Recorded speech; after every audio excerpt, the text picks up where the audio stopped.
Mayfield has been claimed off waivers by the Los Angeles Rams, and I think there's a lot that went into this decision by the Rams, and more than just meets the eye for some people right now as the news just broke and it's fresh in everyone's head.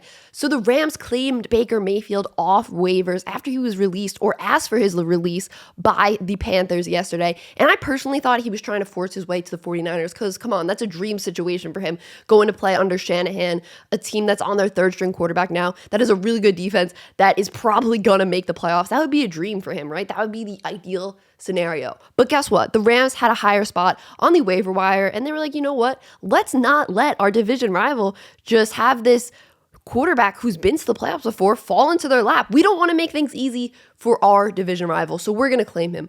Obviously, Matt Stafford is done for the year. He's on IR. He has a spinal cord contusion. So the Rams quarterbacks right now are Bryce Perkins and John Wolford. Obviously, Cooper Kupp is out too. He had to undergo surgery on his foot, and things are just not looking great for the Rams. They've really, really struggled this season. You might be thinking, hey, why don't the Rams just lose so they can go get a high draft pick? The thing is, they don't have their first round draft pick because of the Matt Stafford trade. The Lions have that pick. So them losing only makes the Lions better because, they're going to get a higher draft pick and be able to draft a better player. So I would say Baker Mayfield is the best quarterback on the Rams roster right now, right? And obviously that goes into their decision, as you want to have depth at the quarterback spot and you don't want to be embarrassed every game that you have to go out there for the rest of the season, right? So bringing him in just makes them more competitive, can maybe spoil the season of one of their division rivals like the Seahawks or the 49ers, even though I don't think the Rams are spoiling the 49ers season. Come on, that defense is so good. And it just makes them competitive and tries to allow them to instill a winning culture even when the season isn't going well. And not that they don't already have a winning culture. Obviously, they just won the Super Bowl, so they have a pretty winning culture there. But when things are going rough, just showing that, hey, we're not going to tank. We're gonna keep trying to improve.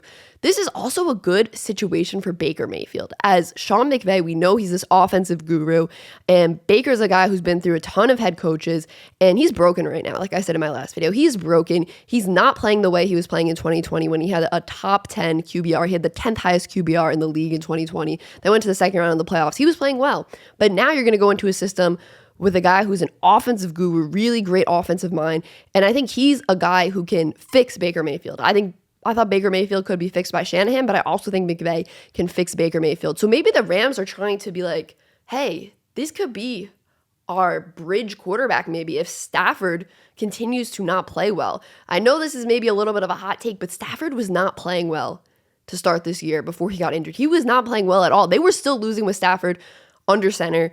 And is he really the quarterback of the future? He's an older guy. I mean, he's not old, he's not Tom old, but he's an older guy and he's not really the future. They got the ring that they traded him to get.